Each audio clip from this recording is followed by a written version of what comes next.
warm welcome to all of you in this second lecture on the course Processing of Nonmetals.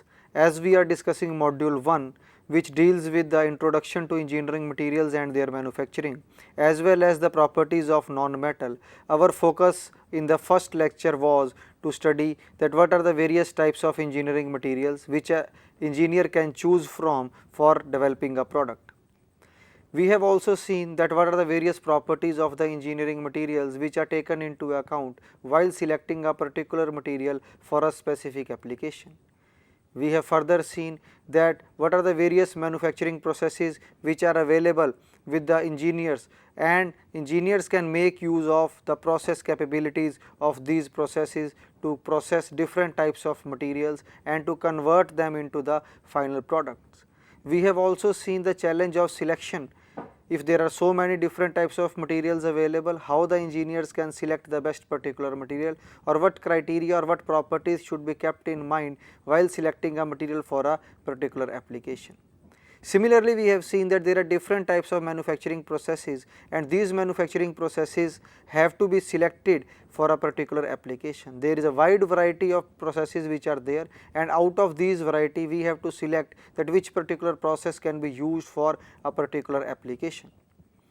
We have also seen that what are the challenges in the selection of a particular process. There are certain factors which have to be taken into account for selecting a process, such as the shape of the product, the size of the product, the properties of the raw material. We have also seen that finally in this particular course our focus would be on processing of non-metals, and we have just outlined that what are the various modules which would be covered in this particular course. In today's lecture, that is lecture number 2 in module number 1, our focus is on the properties of non-metal. We would be focusing majorly on those properties which affect the processing of non-metals. Our focus would not be much on the chemical properties, but our focus would more be on the mechanical or the physical properties which dictate the manufacturability or the processability of the non-metals. We would be comparing certain properties of the metals with the non-metals, and finally we would be seeing that what we are going to cover in this course on processing of non-metals. So, with this introduction we will just have a brief summary of what we have covered in the previous class, and today we will see that what are the various properties of non-metals which makes them suitable or which limits their use in certain applications. This is a slide which we have covered in the lecture number 1, that is the type of engineering materials available. On your screen you can see we have ferrous metals, non-ferrous metals such as aluminum, magnesium, copper, nickel. We have plastics such as thermoplastics and thermosets. We have other types of materials such as ceramics and diamond.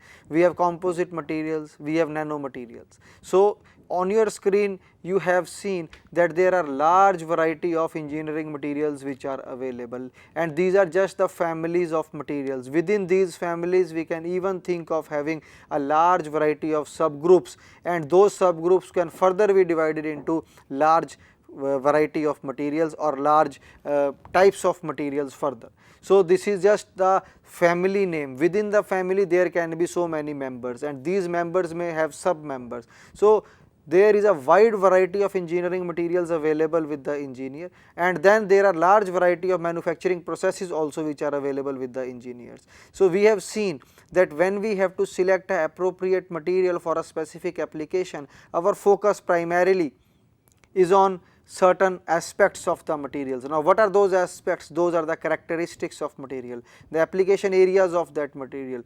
We have to look for the advantages and limitations of those materials.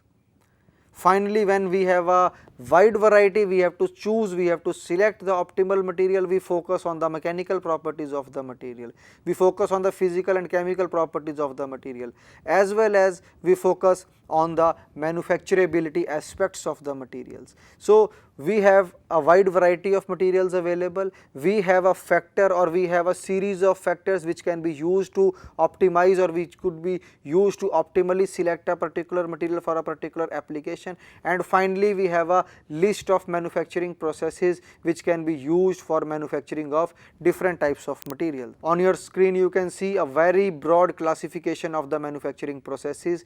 These processes also represent a family name only. Within each process there could be a wide variety or a wide classification of further processes with basic principle remaining the same, but the process variants give certain specific application area to the subgroup of these processes. So, you can see on your screen the various types of processing techniques are the primary forming processes such as casting and molding, deformative processes such as forging and extrusion, material removal processes such as machining, joining processes such as welding, adhesive joining, finishing processes such as grinding. So, these are the family names which are used, or these are the processes which are used for converting the raw materials into the final products. Now, what are the various types of raw materials that we have seen, the type of materials in the previous slide, that we have a wide variety of engineering materials. These processes now are used to convert these raw materials into the final products. And now these processes also represent a very big family of a process. For example, the primary forming processes, it is a big family. Within this family there would be so many members and further sub members. Similarly, in deformative processes, just two examples are given on your screen. This is a deformative process, is a very big family, and within these processes there are large number of other processes which can be used to deform the shape of the material. So, basically our course, if you remember in the previous class in lecture number 1, in module number 1, we have seen that the product quality depends upon the product design, it depends upon the materials, and it depends upon the processing technology. So, our focus in this particular course of processing of non-metals is on the materials aspect as well as on the processing aspects. So, first of all we need to understand that what are the various types of engineering materials and what are the various types of processes that can be used, or the broad category of the processes which can be used to convert the raw materials into the final products. More or less, when we will cover this particular course, we would be seeing that these type or some variants of these processes are used for converting or giving shape to the non-metals to get the final product. So, once again on your screen you can see various types of processing techniques: primary forming processes, deformative processes, material removal processes, joining processes, and finishing processes. So, when we will use the non-metals for a particular application, those have to be converted into the usable form using any of these processes. So, when we will cover our course, we will cover the module 2, module 3, module 4, 5, 6 and 7. We would be using these broad category of processes to convert the materials. The materials in our case are the non-metals. So, we would be converting the non-metals or different raw materials which fall under the category of non-metal into the final product using these broad category of processes which are mentioned on your screen.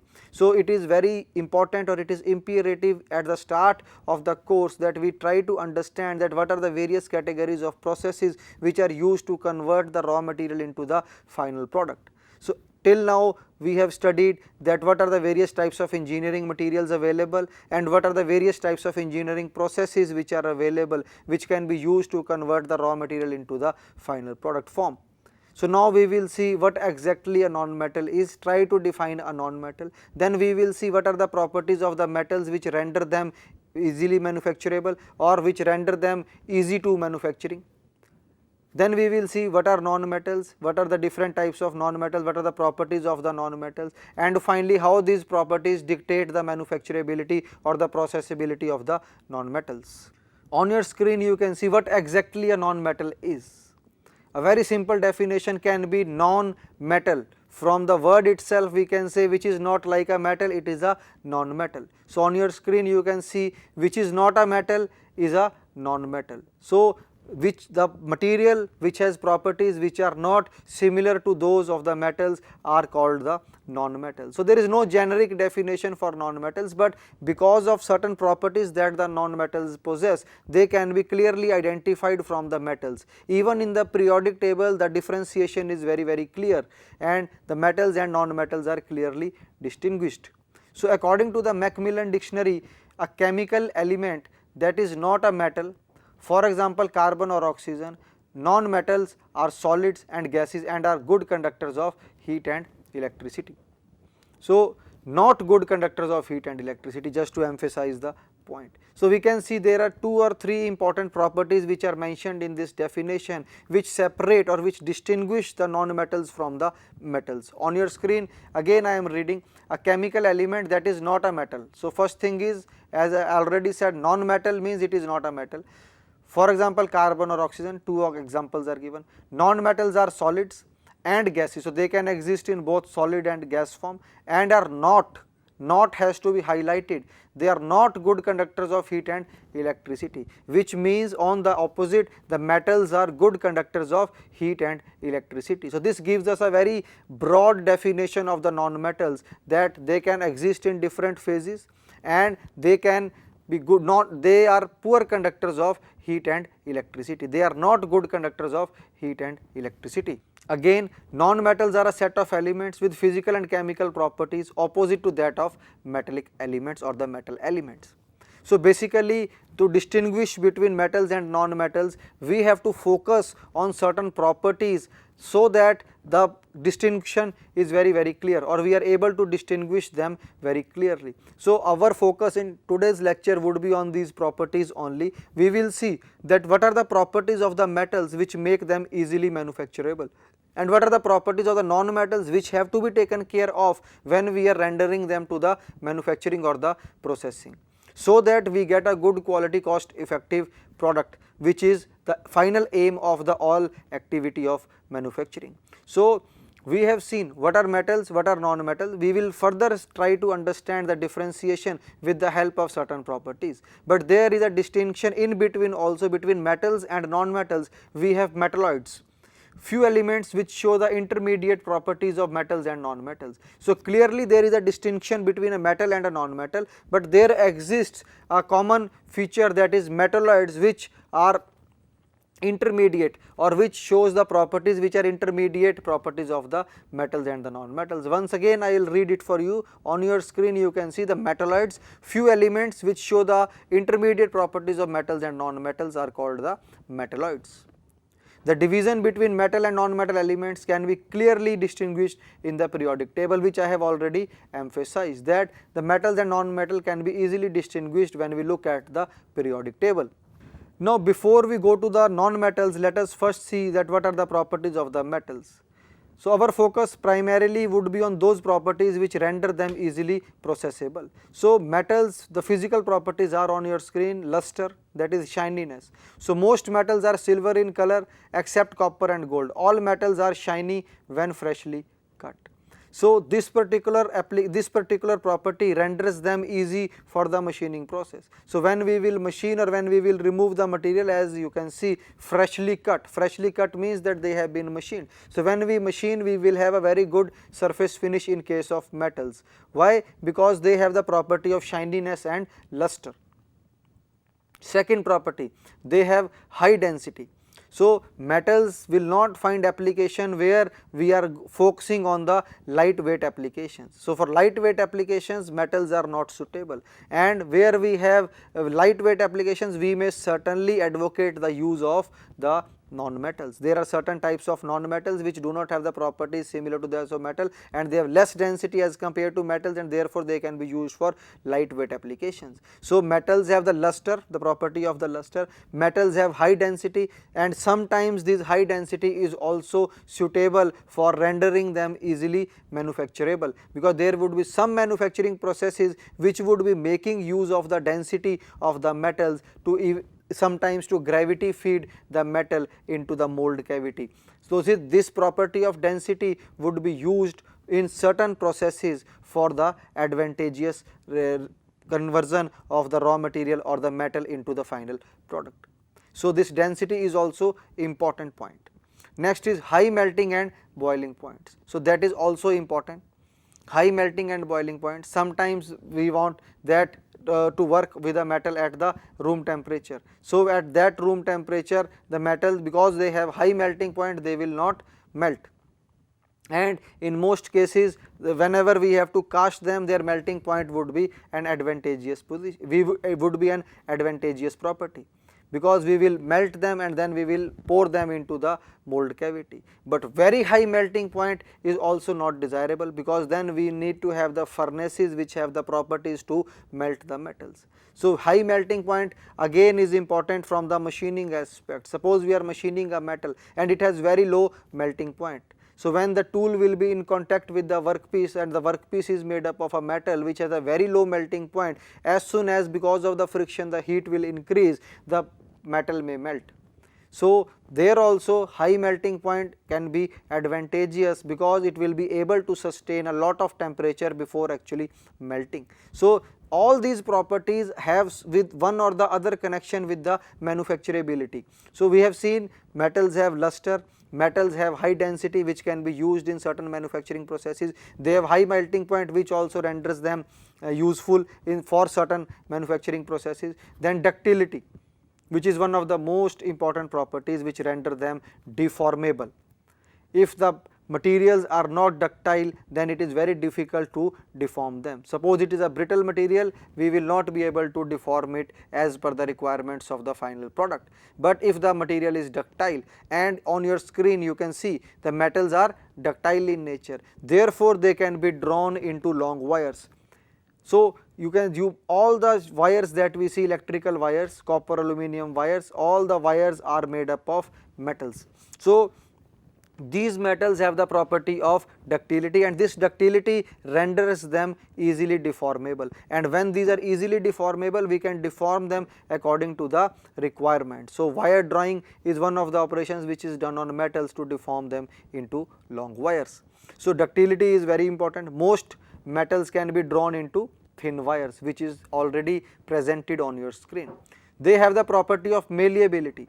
Malleability means most metals can be hammered into thin sheets. So they are malleable. The property of malleability also renders them manufacturable. If we want to make a thin sheet, we can very easily make out using a metal. So you can see on the screen, just as a revision exercise, that what are the physical properties of the metals which render them easily manufacturable. They have the luster, so that we can get a very good surface finish. They have the property of shininess. They have high density, high melting and boiling points. They have the property of ductility, that means they can be drawn into thin wires. They have the property of malleability, most metals can be hammered into thin sheets. So these are the properties which render them manufacturable, and the properties or the manufacturing processes which has been designed or which have been developed for processing of metals are well advanced, and fully automated processes are already in place. So the meaning is that metals have certain physical properties which make them easily manufacturable. Other properties of metals are generally strong and hard, and it is difficult to change their shape. So on one hand they have the property of ductility, they have the property of malleability, and on the other hand some of the metals are very hard and it is difficult to change their shape. So when the metals are hard, that is also advantageous in certain situations, and when they are non-deformable, that is also advantageous in certain situations where we do not want that the metal should deform under the application of load. There we want it should be hard and it should be difficult to change its shape. We want dimensional stability. The shape of the metal should not change on the application of very minimum amount of load. So these are also the properties which are also certain times advantageous. All metals are solids at room temperature except mercury. So metals are existing in the solid state. So they are very good conductors of heat and electricity, which is also a property which can be used to deform their shape or to remove the material from the metals. If you remember or if you are aware of that there are certain non-conventional processes which can only be done on the metals which are conducting in nature, or that can only be done on materials which are conducting in nature. So metals are good conductors of heat and electricity, therefore all those processes, to name one of them, electric discharge machining, that is EDM process. EDM can be applied to the workpieces which are conducting in nature. So most metals are very good conductors of heat and electricity, therefore the metals can be easily machined with the electric discharge machining setup. So good conductors of heat and electricity is also sometimes important. Heat also Good conductor of heat also is important. Why? Because sometimes when you are machining, the temperature rises at the tool and the workpiece interface. So when at the tool workpiece interface the temperature is higher, though there are chances that the tool may get deformed because of this high temperature. Although the tool materials should have a property of hot hardness, but sometimes if the heat is not dissipated properly or a proper cooling agent is or cooling medium is not employed, there are chances that there may be the surface finish may be spoiled, the tool may break, and there may be certain impressions on the workpiece which we do not want. So good conductor of heat means that if a metal has a good conductivity, heat conductivity, it will conduct the heat very fast and the temperature at the tool and the workpiece interface can be maintained. So the property of good conductor of heat as well as good conductor of electricity is beneficial for the metals, because then they can be easily processed using one or the other processing techniques. They have the property of sonorous. The property refers to the sound that metals make when they are hit. Metals make a ringing sound when they are struck. So this is another physical property which is there with the metals. So metals are sonorous in nature, which somehow is not directly related to the manufacturability of the metals. Now what are the chemical properties of the metals? Although our focus is on non-metals, but before going to the non-metals, we want to understand that what are the properties of the metals and how the non-metals compare to the metals. So chemical properties, I will read it for you. Usually have 1 to 3 electrons in their outer shell, lose their valence electrons easily, forms oxide that are basic in nature, are good reducing agents, have lower electron activities, and they corrode easily.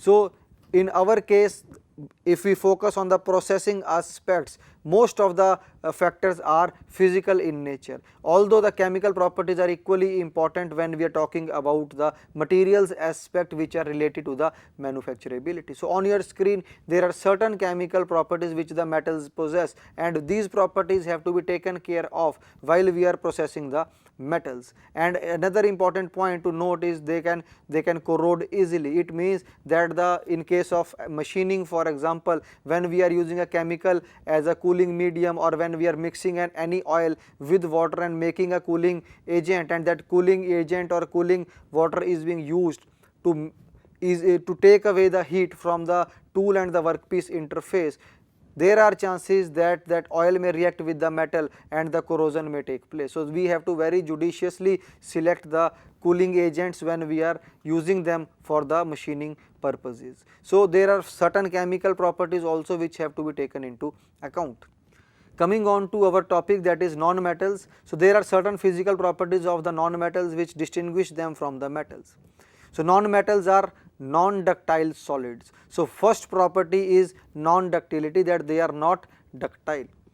So which means that the most of the non-metals cannot be drawn into thin wires. So that is one important property, but certainly there has to be certain modifications in which we have to process them in such a way that we can overcome this problem of non-ductility. We have to think of certain processes, and the people have already developed processes where the properties of the non-metals are used to convert them into the final product.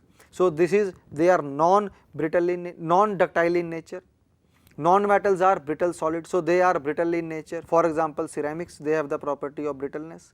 Non-metals are not malleable, so they cannot be drawn into sheets, thin sheets. So non-metals are non-ductile solid, they are brittle in nature, then they are non-malleable, they cannot be made into thin sheets. Non-metals are usually soft except diamond. So this is one important property which we will always keep in mind when we have to process them with different processing techniques, that non-metals are not very hard, they are soft. Soft means we can easily deform them, we can try to give them a shape because they have the property that is very useful, that is soft. Metals on the contrary, we have seen that some of the metals are extremely hard and it is very difficult to machine them. Non-metals are non-sonorous, do not produce any sound when hit. So all the polymers or the plastics, if we hit them, they do not make a sonorous noise. So plastics basically fall under the non-metals category, the polymers fall under the non-metals category. So we have ceramics and the polymers which fall under the non-metals category. So there are two important points that we need to look at this particular slide. First important point is that the non-metals do not have ductility, non-metals do not have malleability, they are brittle in nature, which means the processing techniques which focus on the ductility, malleability and the brittleness or the non-brittleness of the materials cannot be applied for non-metals. Again I want to emphasize the same point that the processes or the processing techniques or the manufacturing techniques which focus on the ductility, malleability of the materials cannot be directly applied to the non-metals, because non-metals are non-ductile in nature, non-metals are non-malleable in nature, but certainly they are soft in nature, and if they are soft there are every chances that they can be easily converted into the final product. So we have to focus on this property of softness of the non-metals. Non-metals are non-lustrous and usually have a dull appearance. So they are not shining, they do not have a lustrous or a shining luster on the surface. So they usually have a dull appearance.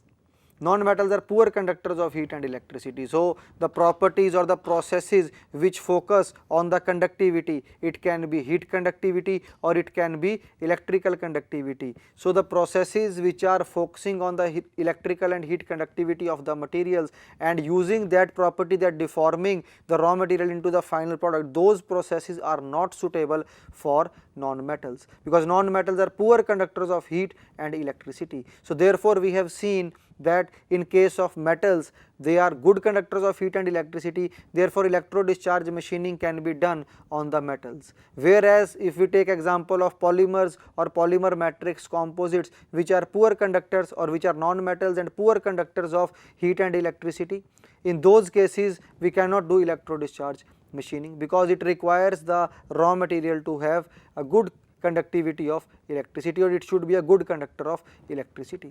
So on your screen you can see that non-metals are poor conductors of heat and electricity.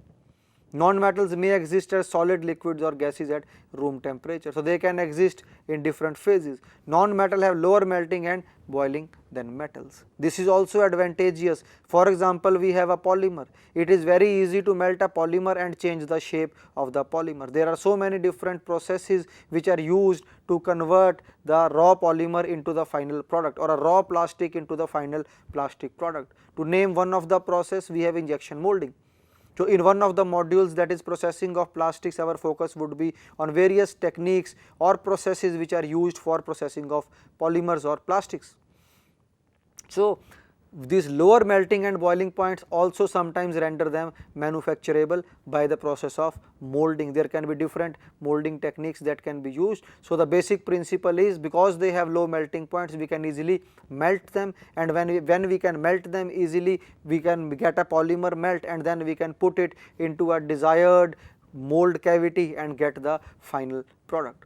So non-metals also have got certain important points that, if taken care of, can be helpful in converting the non-metals into the final products. Now again, to emphasize, there are 2-3 important points which have to be taken care of, that non-metals are poor conductors of heat and electricity.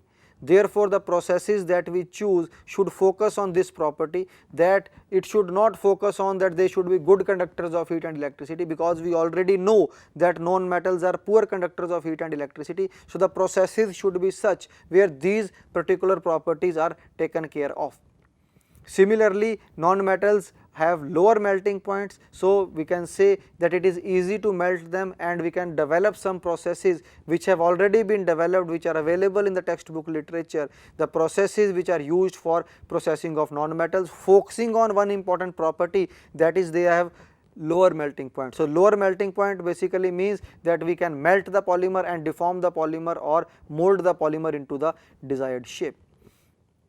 So just to summarize the physical properties of the metals and the non-metals, we can just say that metals have the property of ductility, malleability, they are good conductors of heat and electricity, and therefore there are certain set of processes which can be used to convert the metals into the final product. On the contrary, the non-metals are poor conductors of heat and electricity, they are non-ductile, they are non-malleable, but they have certain advantages in terms of that they have lower melting points and they are soft in nature. Therefore, the processes that will be used to convert the metals into the final product and the non-metals into the final product would be different because they have different physical properties. Similarly, there are few chemical properties also of the non-metals, which are non-metals have higher electron activities, non-metals readily gain or share valence electrons, they are electron acceptors, non-metals form oxides that are acidic in nature, non-metals are good oxidizing agents. So, there are few chemical properties of the non-metals which can be useful in some of the processing techniques when the non-metals are being converted from the raw material into the final product. So, we have now covered the physical and the chemical properties of the metals, we have seen the physical and the chemical properties of the non-metals, and we have seen that how these properties influence their manufacturability or the processability.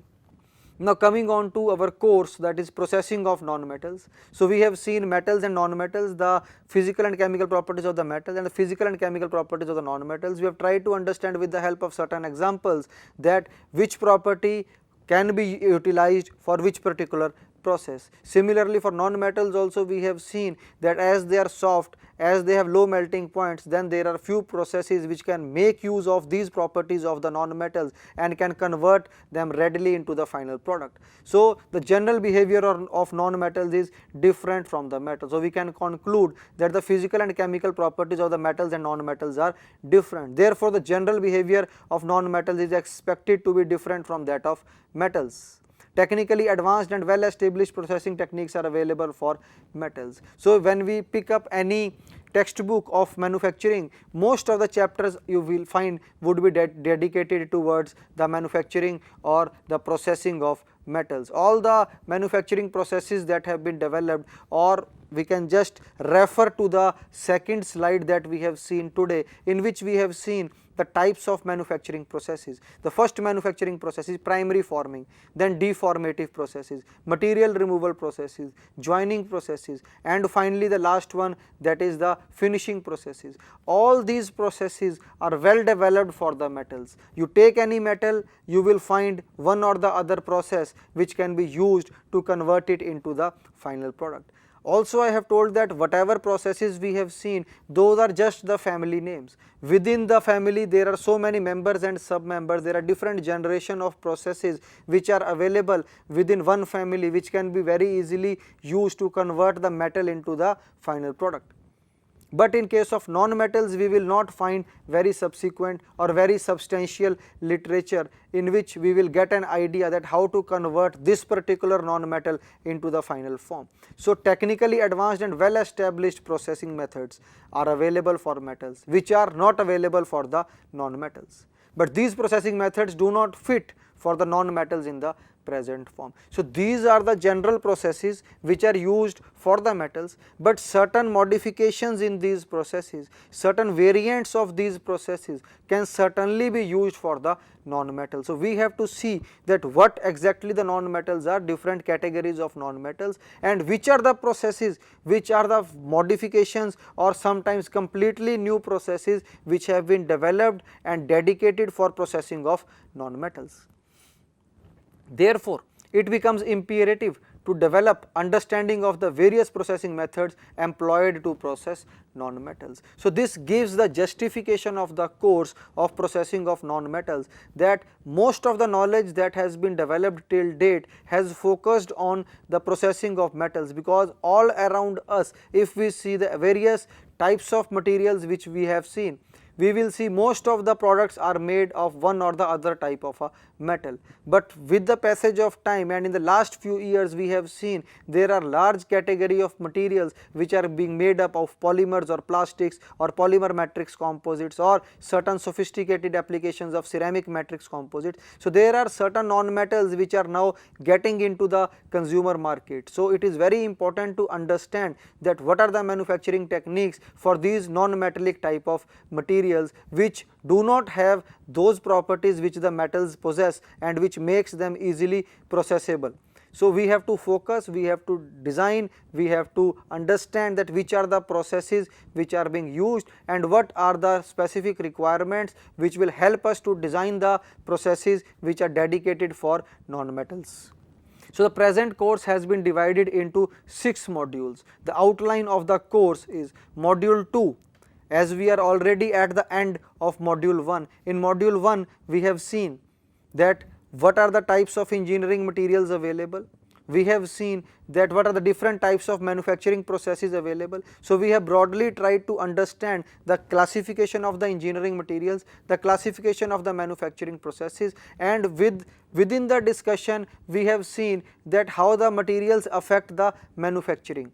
We have seen so many examples for again to emphasize hardness and melting point are two important material properties which dictate the manufacturability of the materials. So we have tried to understand the properties, we have tried to understand the manufacturing, we have tried to classify the different types of manufacturing processes, and we have seen that if we have to select a particular process, what are the factors that should be taken into account. And similarly we have seen that if we have a wide variety of engineering materials available, what are the factors that should be taken into account to select the most optimal engineering material. So with this we finished our lecture 1 of module 1, and today in lecture 2 of module 1 we have tried to correlate the physical and the chemical properties of the metals and non-metals with their processing, that which are the properties of the metals which render them easily processable and which are the properties of non-metals on which we can focus so that it is easy to process them into the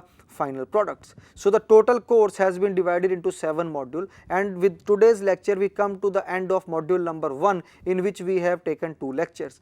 The subsequent lectures would be focusing on your screen you can see module 2 will deal with the glasses, their properties, melting, forming and annealing. So we will see different processing techniques for glasses. Module 3 highlights the technique of ceramic powder preparation. We will see ceramics, fabrication of ceramic products from the raw materials, some of the techniques of ceramic processing such as casting, vapor phase techniques, sintering, finishing, machining and ceramic coating. So we will see how the ceramic products can be made and what are these processes, for example pressing, casting, vapor phase techniques, sintering, finishing, machining and ceramic coating. So focus would be on ceramics and the processing techniques for the ceramic products.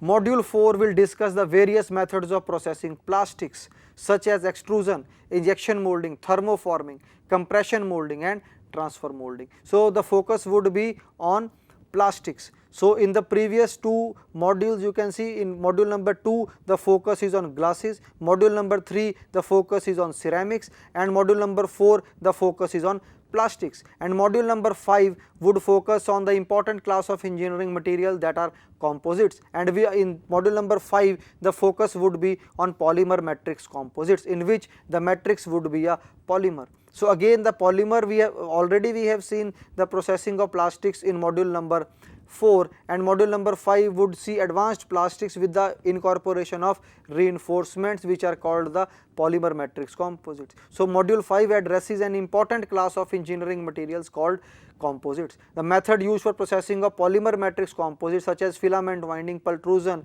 have been explained with the process capability and the control variables. We would focus on the process details as well as we would focus on the advantages, limitations and the application of various processes which are used for processing of polymer matrix composites.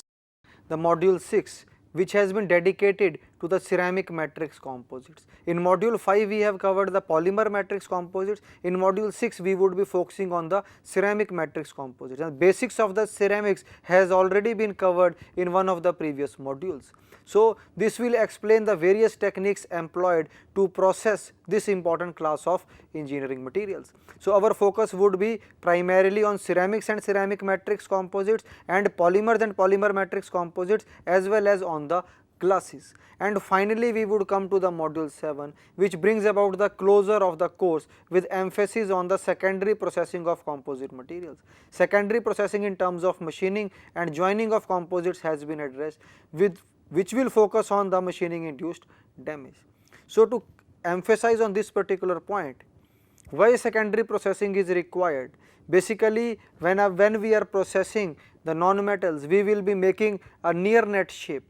A near net shape means, so suppose I have to make this mouse, I will have a mold and the mouse can easily be made depending upon the requirement of the shape. So a mold is there, I have a raw material in the form of a plastic, the plastic can be melted, it can be injected into the mold cavity, and because it is a polymer melt, it will take the shape of the mold cavity and I will get a mouse. So finally in one shot only I have been able to get the mouse. But sometimes we have to machine it, we have to trim a particular section, we have to cut it in order to have a scroller inside. So there are so many requirements which are later on added once we get the near net shape. So once we get the near net shape of the mouse, we require, that is called the primary processing, that is in the single shot process or the near net process where we are getting the exact shape. But this shape sometimes may have to be assembled to some other component. So for assembly operations or for cutting of holes or for sometimes drilling requiring the bolts and the rivets for the assembly operations. So certain requirements are there. Suppose we have to make a huge structure, the total structure cannot be made by the prime, we can make the individual members, individual structural members, but these structural members have to be assembled together to get the complete structure, and for that we require somewhere holes, and in some cases we need to join the structural members using one or the other techniques which can be permanent or temporary in nature. So the secondary processing, that is the module number 7, would focus on the joining and the machining aspects of non-metals, and which we will focus on the damage that takes place, and our focus primarily would be on the composites which are advanced forms of the conventional ceramics and the polymers. So last module would be towards the secondary processing, otherwise also first the product is made and the machining and joining is done towards the end. So therefore the secondary processing, that is module number 7, would be the ending part of the total course of processing of non-metals. So in the subsequent lectures we will start module number 2, in which our focus would be on the glasses. Thank you.